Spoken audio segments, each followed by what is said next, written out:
Hey, everybody. Welcome back to the show. Like I said in the introduction, I have the pleasure of sitting down with Tom Mapes, the president and founder of the Digital Energy Council. Tom, welcome to the show. Thanks for having me, Ben. I am really excited to get into this, Tom. I said it right before we hit play here, or record rather. I know very little about the world of policy and law and just kind of how everything gets worked through the world that you live in. So I'm super pumped to get into this today. I'm glad that we could find some time. No, and thanks for having me. And you're not alone on that. I bet you, if you went and polled most of your friends, family, whoever you know out there, basic civics is not people's strong point. Most think if you watch the news these days, everyone thinks they know everything about what's going on around the policy world, but it's a little more complicated than that. Well, and that's it's a good teaser to leave. We'll come back to that. So it's what I would love, Tom, and I'll give you some context for why.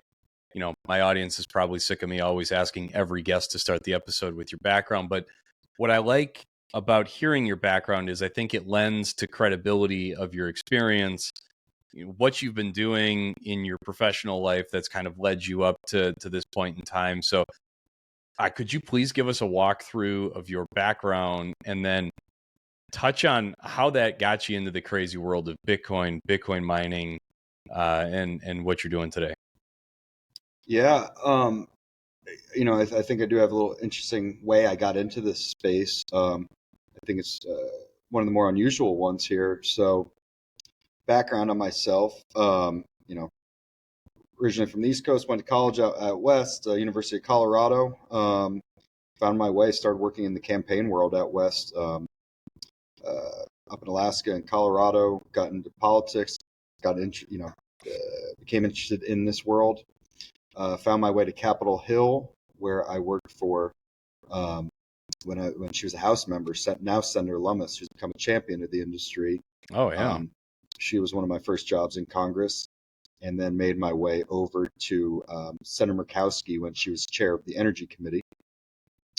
After I left Senator Murkowski's office, I worked at the Department of Energy for a few years, kind of realizing that this is ultimately an energy play is how I foresee this whole ecosystem of digital asset mining, digital energy, and Bitcoin and all that stuff. So the background's in energy policy. That's what I'm, spent my large chunk of my professional life in. As I was transitioning out of the Department of Energy, I was looking into traditional energy roles within the public policy sphere. Whether that be going back to Capitol Hill, whether that be getting in with the lobbying group around town, energy lobbying or government affairs, etc. But the more and more I just kept hearing about this Bitcoin mining thing, and the more and more I read into it, it kind of just clicked that, as mentioned, this is ultimately an energy opportunity. It's energy infrastructure, it's grid build out, it's alternative financing for these energy products or projects. Yep. There's a lot of, and that's just the tip of the iceberg on some of this stuff. And there was a lot of energy pieces to this, and there had been other associations, rightfully so, focused on kind of the financial side of things, dealing with the SEC, CFTC, pieces like that. And no one was talking about the energy piece really. So kind of started digging in a bit, pitched the idea, and started led the first ever focused policy mining group here in DC with another association. And then August of this year went live with the Digital Energy Council. So it's kind of the Cliff Notes version of how we got here. Sure. And I appreciate that. So I bring you back to like the Department of Energy and your time there. Were you guys hearing about Bitcoin mining from the standpoint of like large load, large flexible load, tool for the grid, or maybe were you interacting with it in any way or had heard about it in that time?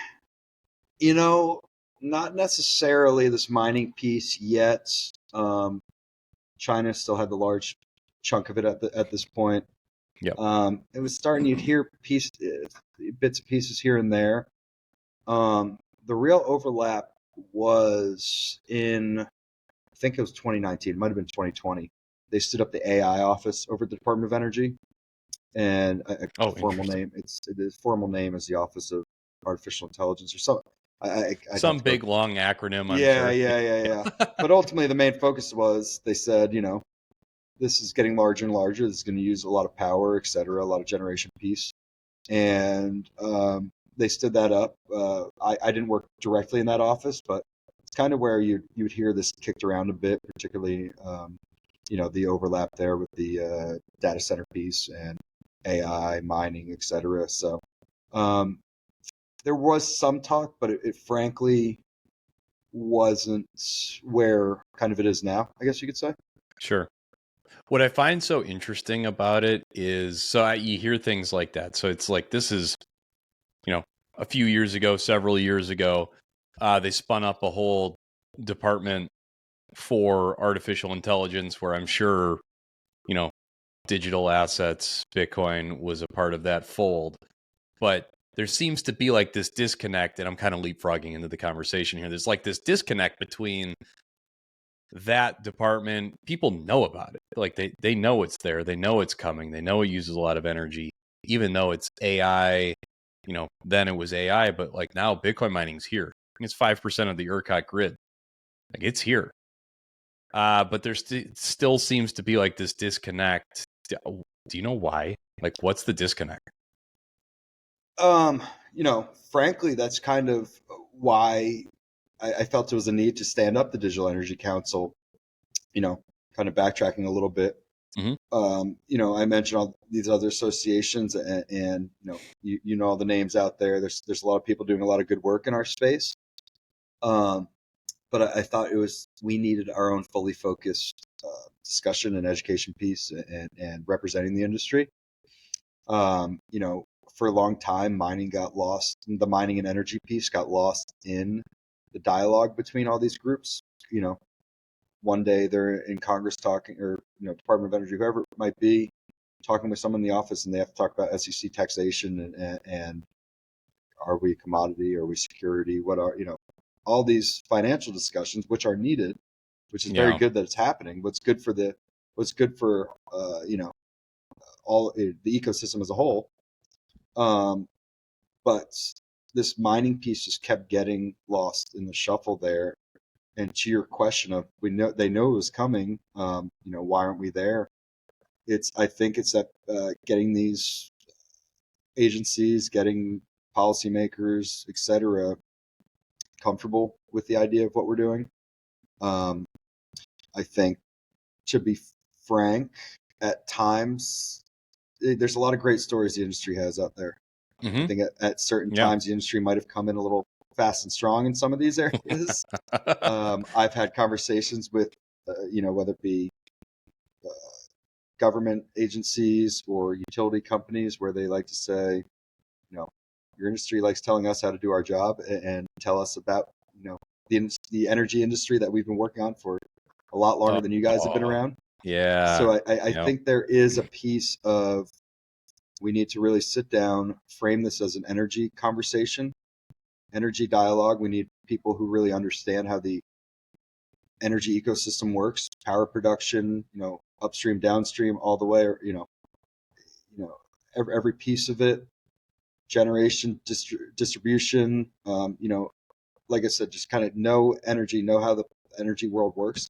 We are energy companies, is Yeah. what I like to tell our members. We're energy companies, and the byproduct just happens to be Bitcoin. But we're energy infrastructure at the end of the day. Yeah. It's I it's almost like a thank you for calling it out type of a moment, where it's, what I find a lot of is it's the, you know, people that have never spent any time in the energy industry, uh, masquerading as if they are the expert in it. So it's, I think we're moving away from that. I think, you're starting to see a lot of actual energy experts come into the scene. It's, the one that comes to mind the most for me, which is Eric Neal with Digital Mm-hmm. Power Optimization. And, he shared his story on a previous episode where he was sitting at the table with a utility company on their side, listening to a mining company. And he had one meeting with the mining company, and he jumped to the other side of the table because he immediately sees and saw the benefit. Yeah. And I like Eric, and I like those guys a lot. And frankly, Eric knows more about the utility industry than myself. And sometimes you gotta know when someone knows more about utility than you do. I used to sit with when I was at the Department of Energy, the secretary at the time. Um, you know, I always gave him credit. He could be a bit of a polarizing figure in the political scene, so that's why I'm just going to say the secretary at the time. But he was smart enough when he didn't know something, he would turn and say, "This person's the expert of however long." And I think our industry at times could use a little of that and say, "We don't know, but we're only becoming more hand in glove with the energy ecosystem, and let's all learn this together and kind of have these conversations, good, bad, or indifferent." Yeah. There's a lot of that already happening. I'm very excited about all of that because it's happening faster and faster. So Tom, I don't want to glaze over this and blow past it. I'd love for you, like, give us the who's who of Digital Energy Council. What is the organization? What are you working on, and how are you doing it? Maybe most importantly. So, as I mentioned, we launched live in August, and our main focus is that nexus of energy and digital assets. So, pretty much Bitcoin miners. Let's put it that way. Yeah. But we are, as mentioned, is fully focused on that energy piece. We are there as an educational tool, trying to push public policy in support of the industry. And, I should have mentioned earlier, part of the reason, standing up the Digital Energy Council, and I'm sure you've had this conversation on other podcasts, energy is one of the most regulated industries in the world. And as I said, we're an energy group. So we need to start thinking like that and putting together these support mechanisms like the Digital Energy Council to have a voice at the table when these energy policies are being built out and written, and being the industry voice to tell that story and tell the highlights that we have to offer, particularly as a distributed energy resource, the demand response aspect, pieces like that. But ultimately, I'm here to work with key stakeholders, build out coalitions of support, and drive policy on behalf of our industry. And among other things, is obviously we have traditional Bitcoin miners involved, but also to bridge that gap with traditional energy companies is a goal we have, to get them more and more engaged and get them to be voices of support moving forward. I think that's going to be a little bit of a lift, but right A now, lot of a lift. a Yes. lot of a lift, exactly. And right now, Yeah. but it is. We need to start having those conversations, and ways we're doing that around here is working, working with the traditional energy associations around DC. A lot of them have a lot of clout and a lot of voice here in town. So building relationships over there. Come 2024, we're going to be holding some energy roundtables and discussions with them. And as mentioned, bringing this information up to Capitol Hill and other key stakeholders. There's a lot of good stories to tell. We need to tell them. And there's a lot of data points, a lot of all that. A lot of groups doing a lot of good work, but if someone doesn't carry them up to the hill or tell that story on behalf of the industry, what good does it do? So. Yeah. What comes to mind for me, Tom, is your approach is very top down, right? So you're kind of this is more of a question, and I'd love for you to touch on this more. Is you looked at all of this, identified what you just laid out, and said, I need to start at Capitol Hill and work down, right? Is that kind of the approach It's that you're? so one thing about the Digital Energy Council is we're fully federally focused right now, and there's other groups doing good work in the states right now. Our main focus is at the federal piece. so obviously Capitol Hill and the agencies around here, the administration, the White House, Department of Energy, EPA, Mm-hmm. Mm-hmm. FERC, Yep. along with, all the key stakeholders within Congress, particularly House Energy and Commerce, Senate EPW. They had the hearing earlier this year on mining. House Energy and Commerce last year had a hearing on mining, and then Senate Energy and Natural Resources. So those are kind of some of the real focus areas that we're working on here. Yes, I mean, short answer, yes to what you're saying, but um, it's building relationships with those key decision Yeah, makers. and that's all of that is in design to make the biggest and have the biggest effect possible for both industries, energy and Bitcoin mining, correct?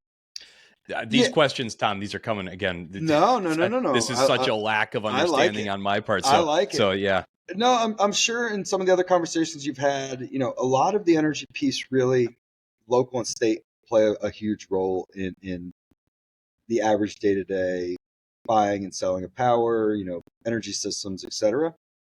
But at the end of the day, those micro kind of efforts. smaller, yeah, Yeah, micro efforts, ultimately everything kind of funnels up to the federal level. And at some point, they will, as mentioned, energy and the regulation piece. It's just good, bad, or indifferent. It is what energy is, at yep. the end of the day. And it will be regulated in some capacity. And you can't just show up at the 11th hour and say, "Oh yeah, we're here to add this to the bill."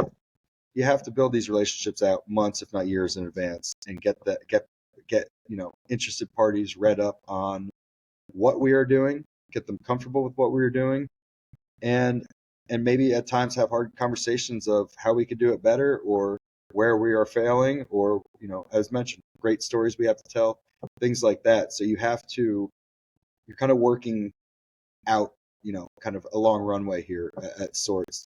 And at some capacity, there will be mining, however it's framed within some of this legislation, whether it be they reference it directly or they call out some sort of, they sometimes they like to, within some of these pieces of legislation, really not hide, but they frame, instead of saying Bitcoin mining, they'll say demand response piece or something. There'll be some way they do it. Large And flexible yeah, load. exactly, Yeah. exactly.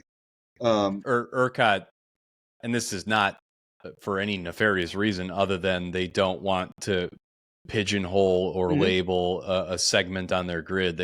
They call all of the Bitcoin mining under the large flexible load like bucket. Yeah. Exactly, exactly. And at some point, there will be federal pieces of legislation that will have that baked in. And if we are not there representing our industry, they'll write it without us. And you know, uh, we were talking about the AI and traditional data centers a bit earlier, and I think there's a real conversation coming up that some are starting to talk about, but we only have so much generation at the moment, and there might be some um, hard conversations that we might, Yeah. you know, that's my way of saying it lightly, but we need to be there representing our industry when those conversations get had. Yes. I have found it interesting watching the whole AI kind of bust onto the scene the way that I think really just this last year, in 2023, I feel like it's really busted onto the scene in a big way. Maybe shed a little bit of light on just how much energy is going to get used in that sector. It's been interesting to watch that sector not get hammered on their energy use or the energy mix that supplies them their energy, while our industry gets just clobbered and beaten over the head with it. Well, this might sound like me giving a pitch for the Digital Energy Council and the work we do here in DC, but you know who all these data centers are. They have deep pockets and a lot of voices up here and a lot of representation up here. And Oh, okay. Yeah. so, you know, got the Googles, the Amazons, there's Microsoft. Yeah. Microsoft. It's, yeah. You name some of the large players in that ecosystem, or in this ecosystem, and um, they're up there.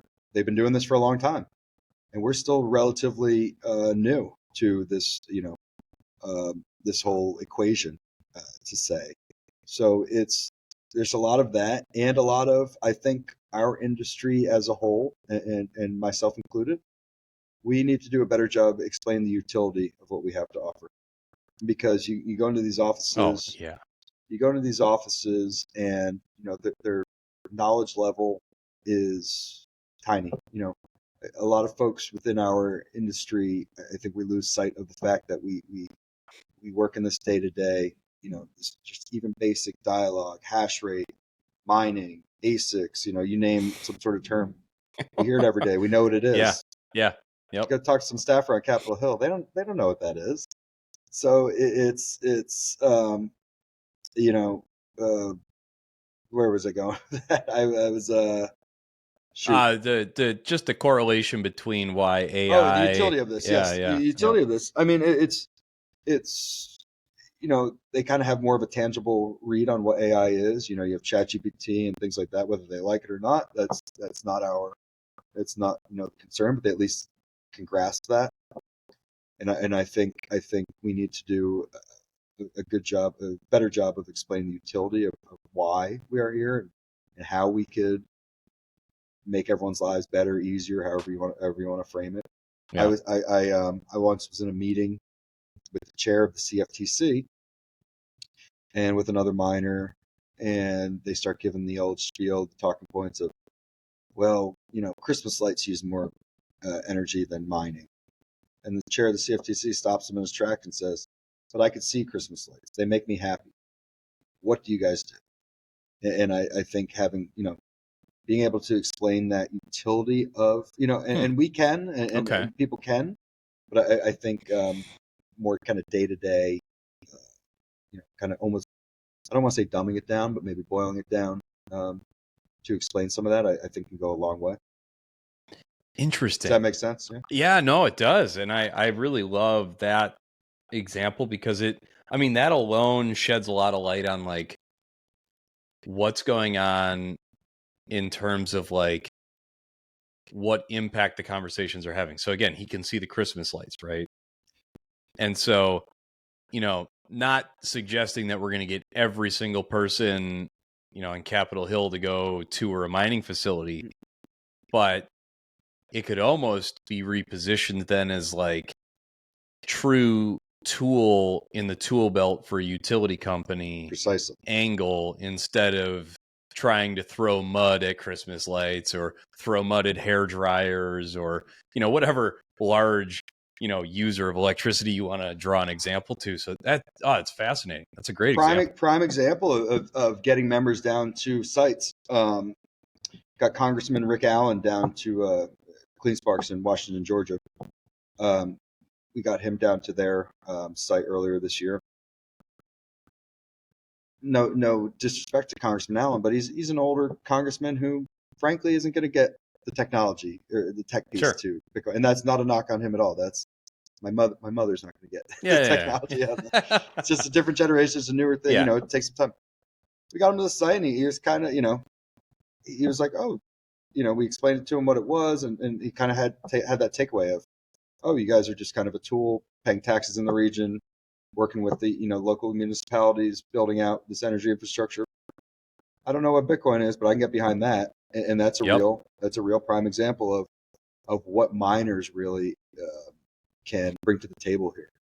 Oh yeah, lift the tax base, employ locals, come in and backfill old industry that may have left for whatever reason. I mean, it's so much more impactful to get people boots on the ground, go touch and feel this thing, and then understand it from like the economical impact in a community plus the utility for a utility company. It's Mm-hmm. that's awesome. I love it.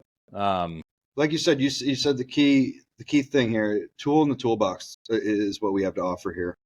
Um, it's we're not some silver bullet overnight that's going to change the energy industry. Um, these big utilities, the Dukes of the world, the Southern companies of the world, you name, those are Mhm. some of the big boys off the top of my head. They're not going to become Bitcoin miners overnight or even be publicly supportive. But if we show them that we could be a tool within this, energy build out and energy ecosystem, particularly as the current administration's focus is bringing more renewables on the grid, you have right now you have batteries, to stabilize it. You have batteries that still, frankly, who knows if we're quite there yet on that. Peaker plants, which could be good, right or wrong, or generally running off some sort of coal or oil and gas. Natural gas, coal, yep. And then you have mining. So we're like to that main point. We're a tool within this toolbox here, and that goes back to how I believe we need to frame this in a public policy space. Oh, yeah. I mean, without a doubt. Without a doubt. And it kind of brings me back to what you were saying about, Google, Amazon, Microsoft. These guys have been up playing at this level for a long time.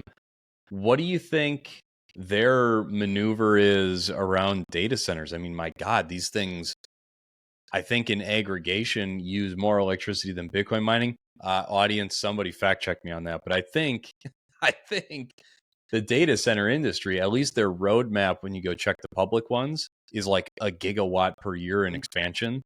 You don't see miners touting that as a roadmap forward. So what do you have some insight into, like, what they're doing, how are they able to, I don't know if it's people have blinders to data centers or what, but they don't even curtail.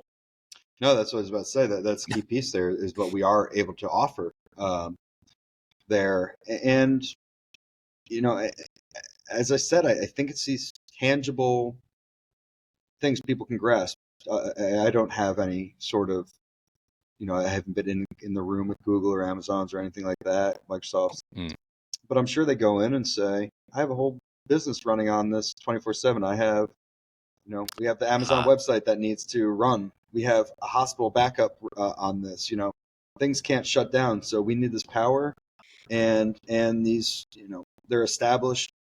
They're all established companies, established industries that policymakers and decision makers feel comfortable with and know. They've had a long time to see their fruits of their labor over time. So some more positive than others, I think. Just like anything, there's positives and negatives, but I think it just kind of goes to that tangible comfort with these industries, and money doesn't hurt in politics. Let's call a spade a spade.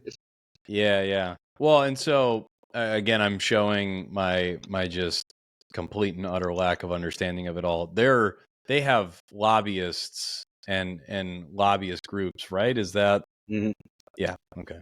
So if you want to get into that a little bit, so these large companies have whole lobby teams in-house, they call it, working direct to just their one focus is fully on their company, and then they're members of several trade associations like what I and what we started over at the Digital Energy Council. Okay. So they're working at all angles here. They have their team go in, and then they have hired lobbyists, advisors they work with. So they have teams of people working on this stuff. They could be at every, tracking every piece of legislation, tracking everything around town, and frankly, involved in the writing process of pieces of legislation. And that's where you could really get engaged and get involved. So how does one, so trying to keep my head on straight as far as like what I want to ask next. You just at the end there, you mentioned that they even have people with the ability to write is it bills, right? They write a bill, present that. And we as an association, we most if not all associations try to, you propose language to these policymakers. Okay. I have here as well, and that's what we, that's something that we offer here to proactively get pieces of language into these, parts of, big piece of legislation. If you want, I think what you're getting at, kind of how that process works. If you want to go into Yeah, that, or please. yeah. I mean, to oversimplify it, it's all, nothing's exactly the same always, but for instance, right now, something I've been tracking a little bit, and I think our industry as a whole needs to track a bit longer, is the big energy push on Capitol Hill. So keep in mind, Hmm. particularly big piece of energy policy take a long time. Frankly, the current state of affairs in politics, not a whole lot's going to move anytime soon. But Yeah. they build out these big energy packages, and right now the big piece is with the Biden infrastructure money that's all going around, the Biden Infrastructure Act, Yep. the IRA. There is a lot of money going around. They want to build out these renewable energy projects, but they don't have the transmission to get them anywhere. So the issue with the transmission is it's very covered in red tape. And it's very burdensome to get built anywhere. Hmm. So this is the red tape of the bureaucracy of the government. So you get some so you have certain committees up in Congress take it upon themselves to focus on certain issues. Obviously, I mentioned the House Energy and Commerce. They're going to focus on energy. Senate Energy and Natural Resources focus on energy, and so is the Senate EPW, Environment and Public Works. So they're all going to, in some variations, the chair and the ranking members of these committees, usually the leaders of them, and then you have other members of these committees that get engaged. And ultimately, some of them are just interested in certain topics. Each in the Senate, senators are members of a handful of committees. House, usually it's one or two, just because there's more House members. But within those committees, they have jurisdiction over certain public policies, and the energy committees will take it upon themselves to go write, what they think would be good public policy. Hmm. And as mentioned, is the transmission is a current topic up on Capitol Hill. It's been a huge fight. To the average person watching the news, this isn't going to be talked about. No, it's no, not at all. Not even They're remotely going to close. talk about Trump and Biden yelling at each other, pretty much. Yeah. But so right now they're in the process of negotiating some big packages of legislation, two of which are the Restart Act and the Spur Act. Who knows if they're actually going to go anywhere, but they're in the process of negotiating behind the scenes. And built into these packages are, in their minds, are kind of horse trading back and forth. I want this in there. This is going to help drive the transmission. This is good for my district. This is how I want to do. There's all this behind the scenes commotion, and they put something together and they bring it to their committee vote. Committee, like I said, this is very, very cliff notes, and we can go into more detail about anything Sure. if you want, but it goes into the committee where they mark it up. They make any markup words. So maybe just to jump in, Tom, is Yep. that so before it hits the committee, is that where like you, for example, would be in providing language and Yep. suggestions Yep. and Precisely. hey guys, you need to consider this and please, Precisely. Precisely. reconsider that and Yeah, precisely. Think about, these members, the actual members of the senators and the congressmen and women, they don't have enough time in the day to read a 50th no. of what they're doing with. And then they have staff who are each tasked with their particular issue area. But if you think staff knows about Bitcoin mining, and it's not a Yeah, knock no. on them, it's just how Yeah, many yeah. have time to go read and do this stuff. So they call groups like ours up. So I mentioned earlier all my years spent working on Capitol Hill or Department of Energy. You make relationships with these people, and they know they trust you on you're going to steer them in the right direction and help them out as they build these pieces out. And so that's when they have a question on this. They call you in, or you proactively go in and say, "I think this would fit very well within here, and let's talk about it." And precisely, that's where associations like ours and the lobbyists, et cetera, can are a real benefit for industries. Okay. Got it. All right. So bring That you makes sense. back That's kind of a forward. long-winded. Yep. Yeah. So then it gets to the council, and then they have to review in the council. And, yeah, and then kind of that process moves on. It goes to the committee. Or sorry, ultimately, committee. That's right. yeah, committee, it ultimately gets voted out to the floor, and then the floor is when that's generally fine. They have to pass both the House and the Senate, both chambers, and then it goes to the president's desk. But like I said, very very condensed down Yep. schoolhouse rock. So let's add some like scope and scale to this. How long does it take to get something through that? It could be a couple weeks. It could be a couple decades. There are bills that have been worked on that have been sitting there for years and years and years that just if they don't, if it's not politically advantageous for the leaders at that point, or um, it doesn't have enough support, things like that. There's hundreds, if not thousands, of bills every year that get written.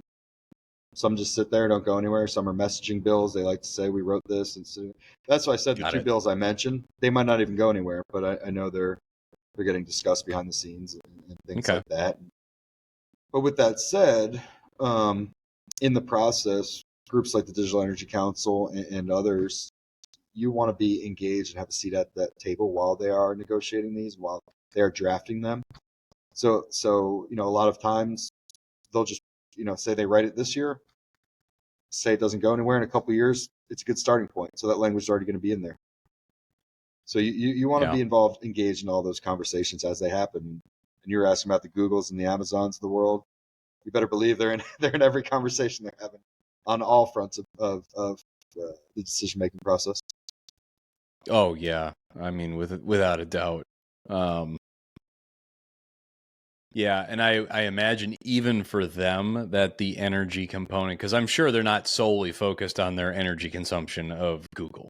I'm sure Google has many facets that they are concerned with, but I would imagine even energy is starting to hit their world a little bit harder.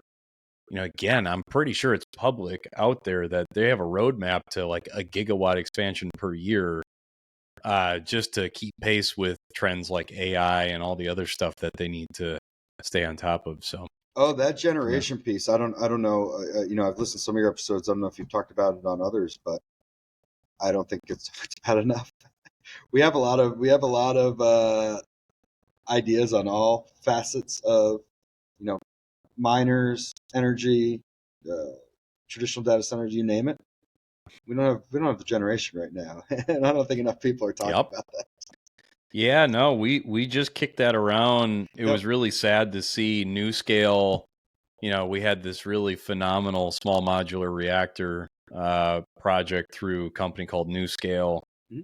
and they had to fold up.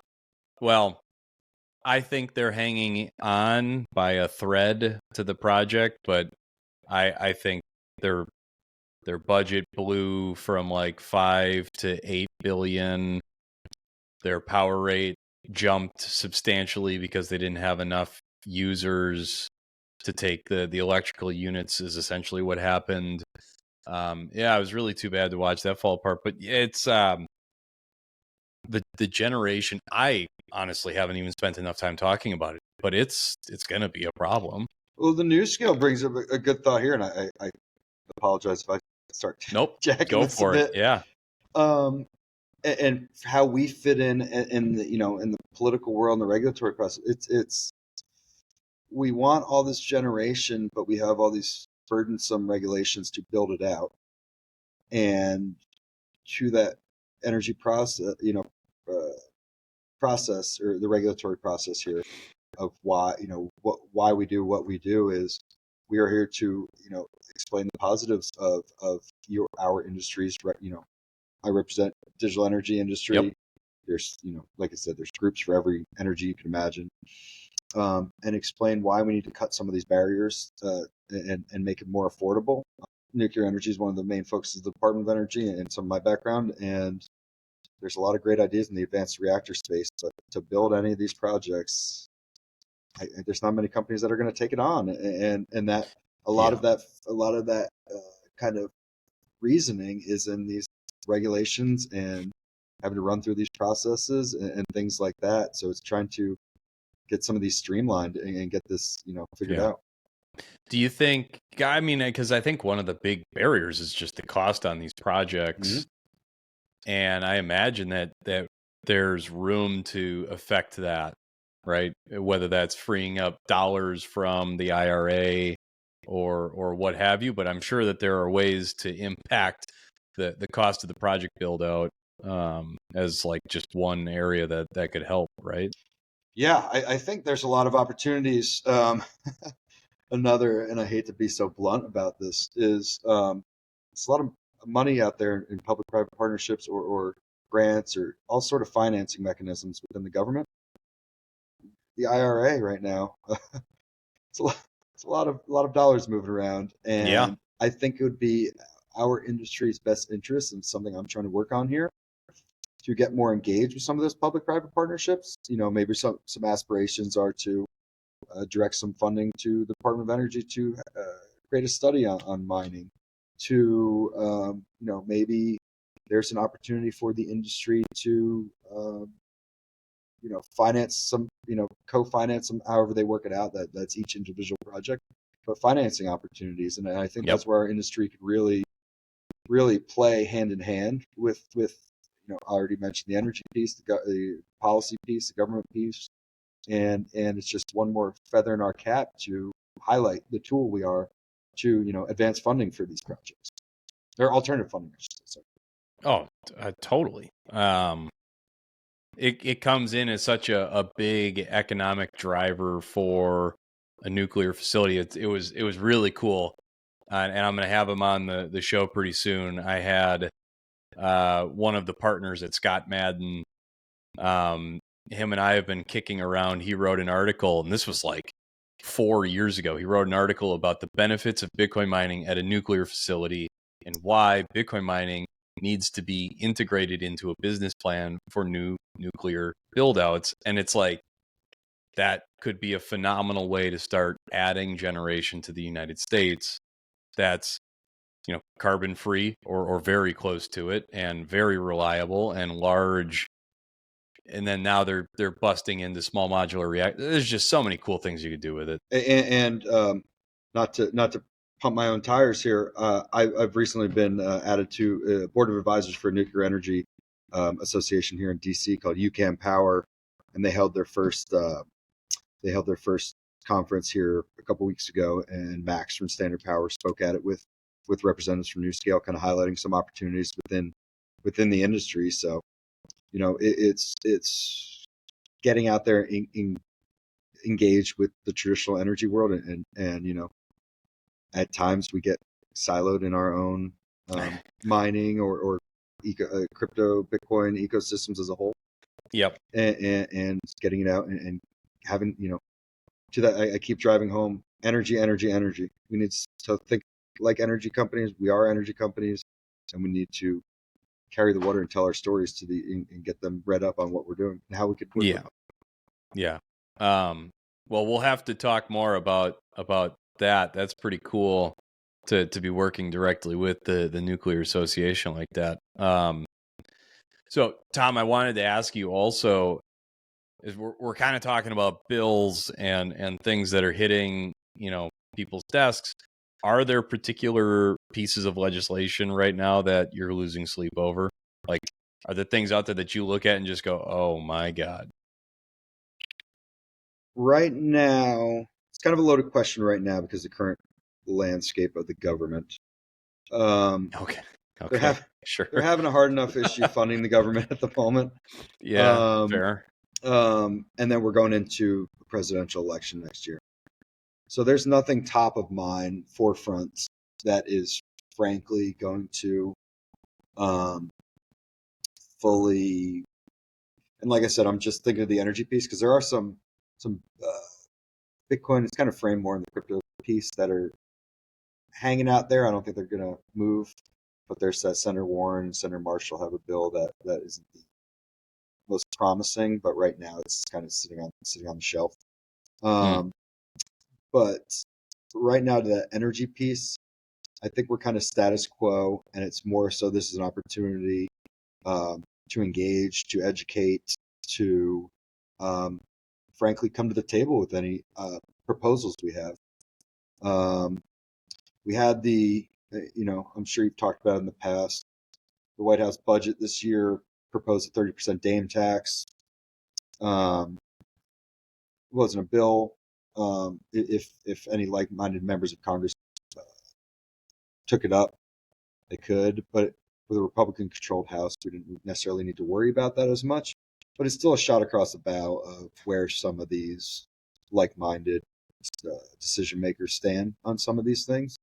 So if that were to ever gain some traction, that would be the one that I would point to.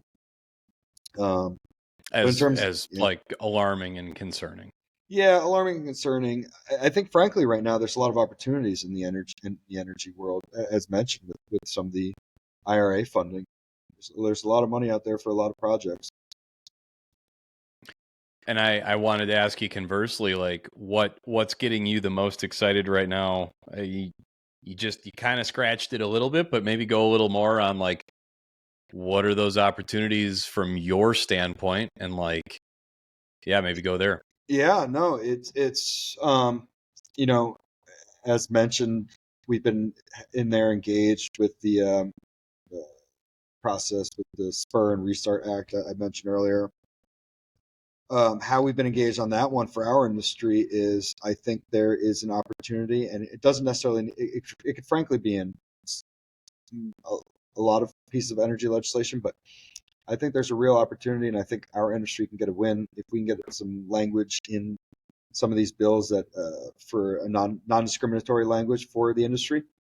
At the end of the day, we're an end user of power. You know, unless you're there's a handful of companies that are working behind the meter or have the generation piece to it, but large majority of miners are buying off utilities. It's just the fact of the matter. Sure. And so we're just purchasing bulk power on a free and fair open market. And I think that there's an opportunity there that we could be proactive and put in some non-discriminatory language in some of these as these bills get written or propose it or find some supportive members of Congress who will carry some of that water for us. And I think that is an opportunity for us to pull in other industries into our orbit and why, and could be kind of the canary in the coal mine of why industry or energy use in the United States as a whole, people should be taking a closer look at, because as we kind of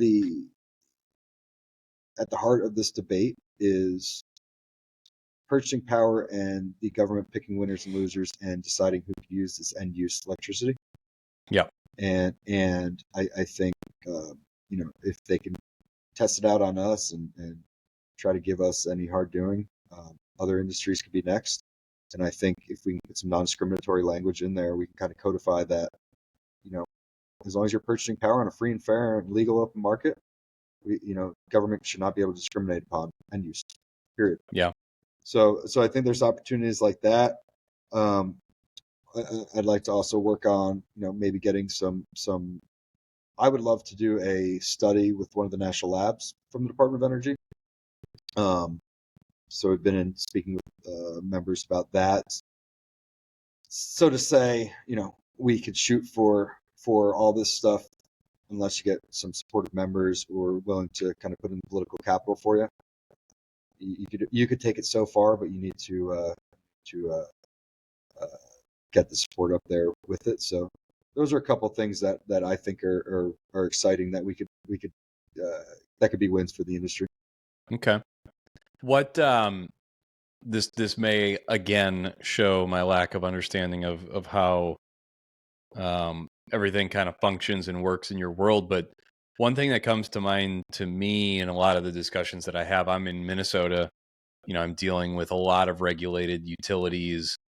Unless you're going to like a municipal, where they have more flexibility in how they operate. But one thing that comes to mind is having the ability to create a new rate case quickly would eliminate a lot of friction, especially up here in the Midwest with regulated utilities, where the quote demand response program is like a time of day rate, where it's not really, what they're doing right now is they're trying to fit Bitcoin mining into this bucket that it doesn't really fit into. It almost does, but not quite. And so there's this like tension and friction where the utility company isn't able to get into an advantageous power rate for a mining company because they're trying to fit you into this weird rate case because it takes 12, 18, 24 months to get a rate case pushed through. I don't know. What do you think about that? I mean, is that something that could be kicked around, I think it would like be to kicked around, but alleviate that process? I think it would be kicked around, but I think that would be, like I said, someone like Eric would definitely know more in depth than myself. Um, I think that would be kind of more the local municipalities, as you mentioned, kind of more local policy, more than federal piece.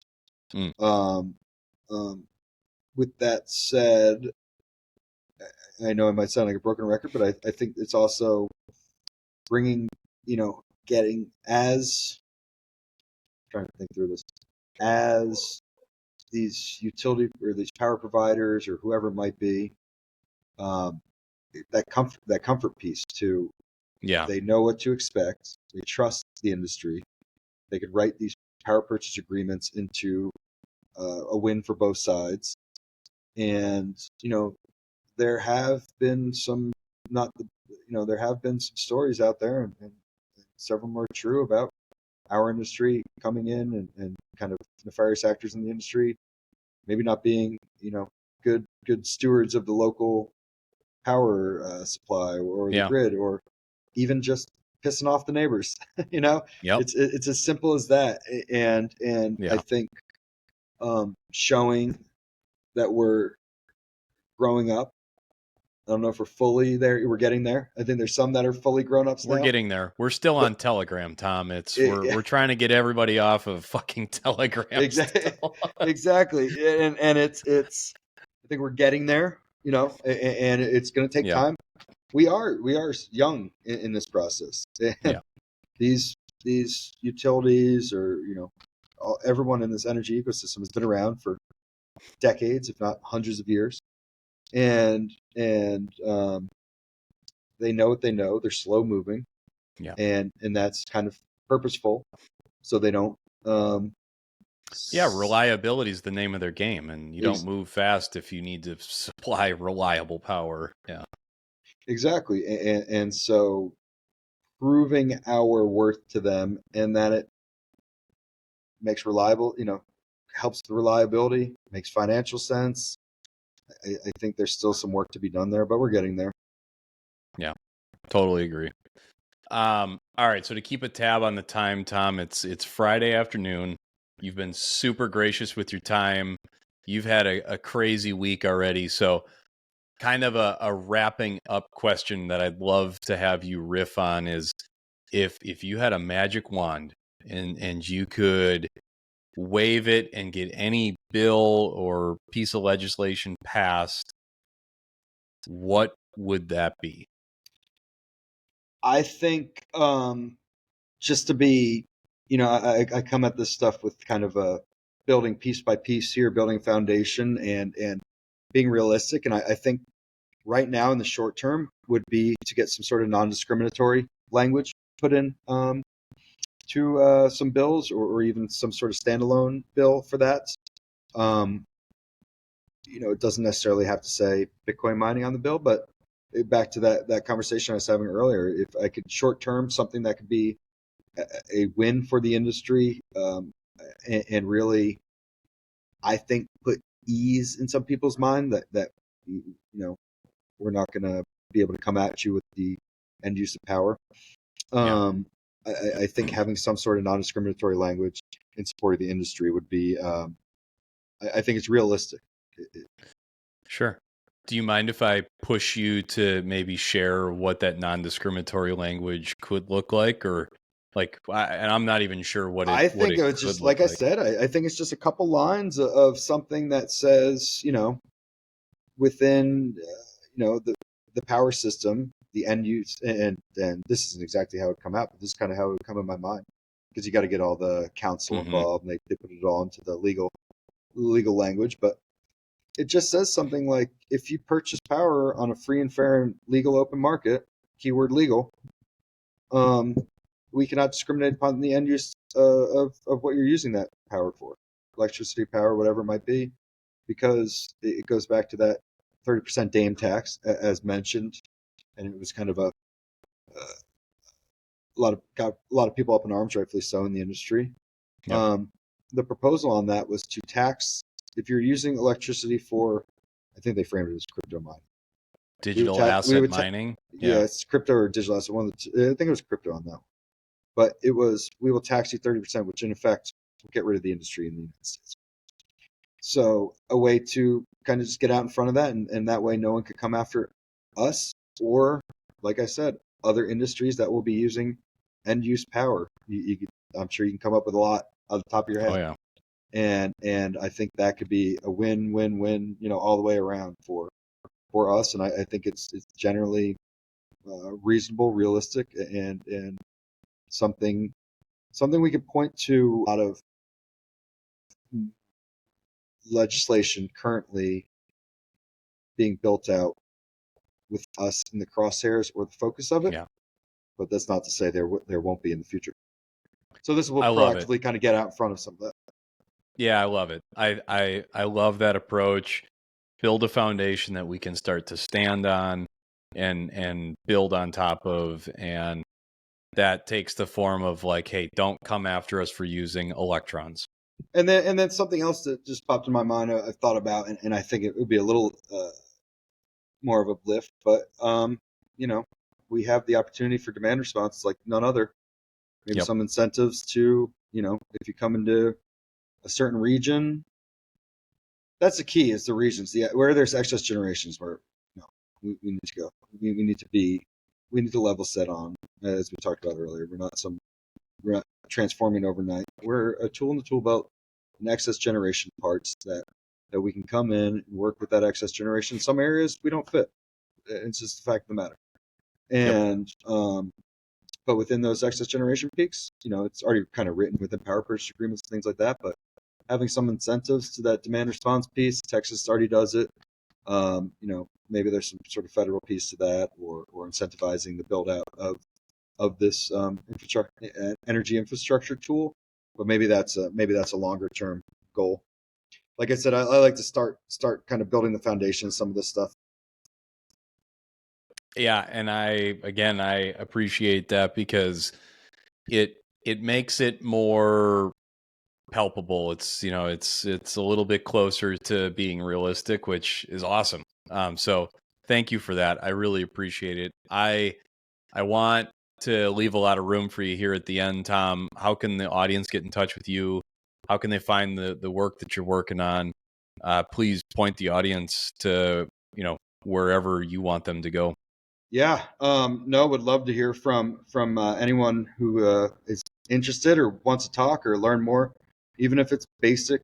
What's going on? Say hi. Our handle on Twitter is at Digital Energy US. My personal handle is TomMapes88. And our website is digitalenergycouncil.org. I'm also on LinkedIn, and like I said, feel free, reach out. I think, hopefully this answers some questions to the skeptics out there of why do we need this presence in DC? And it's not something you think about every day, but when that time really comes, when you need it, it's folks like myself. And like I said, there's other people doing great work in our industry out there, but we need to continue building out these support mechanisms throughout the government to ultimately, so they don't try to take us out like like some proposals out there. Awesome, Tom. I appreciate that. Thank you for your time today. I really appreciate you taking time on a Friday afternoon amidst the busyness of everything going on. So thank you. Appreciate it. You have a good weekend, and you take care. Same to you, Ben. I appreciate it. All right. Thanks. Awesome.